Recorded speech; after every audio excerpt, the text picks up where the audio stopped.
पहले तो ये जो मेरी भावना है बस मेरी नहीं है, ये पूरे देशवासी सभी भारत की भावना है। जो घटना घटा है 22 अप्रैल को पहलगाम में, वो बहुत ही दर्दनाक था। और आपने सुना होगा जब कश्मीर में उन्होंने कोई जाति नहीं पूछा, तुम लेडीज़ हो या जेंट्स हो, वो नहीं पूछा। उन्होंने डायरेक्ट पूछा धर्म, तुम्हारा धर्म क्या है।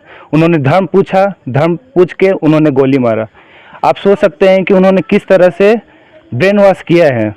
हम देख सकते हैं हम हिंदू के खिलाफ, तो हमको भरोसा है पहली बार सिविलियंस जो कि आम जनता पे हुआ था, आतंकवादियों ने अत्याचार किया था मुंबई पे, और उसके 2011 के ठीक ये पहलगाम अटैक हुए जिसमें आम जनता, आम आदमी पे बहुत ही गलत हुआ है। तो हमको भरोसा है अपने मोदी सरकार पे, अपने योगी पे, कि बहुत ही सख्त कार्रवाई की जाएगी और पाकिस्तान में जितने भी आतंकवादी है उनको सबक जरूर मिलेगा।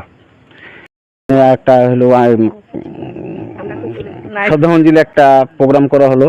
তো আজকে আমাদের এখানে আর কি যেটা হলো আমাদের পেহেলগামে একটা যেটা হলো একটা হামলা হয়েছিল, তো এটার কারণে আমরা খুবই আর কি দুঃখিত। তো পাকিস্তানে যেভাবে আর কি কাজকর্ম করা, এইভাবে গোলাগুলি করা স্টার্ট করেছে, তো এটা খুবই লজ্জিত। তো আমরা চাই পাকিস্তানটাকে একবার একটি ধ্বংস করার কারণে, তো আমরা চাই পাকিস্তান মোদী সরকার যেন একবারে পাকিস্তানটাকে একবার ধ্বংস করে দেয়। তো এর কারণে আমরা মোদী সরকারকে ধন্যবাদ জানাই।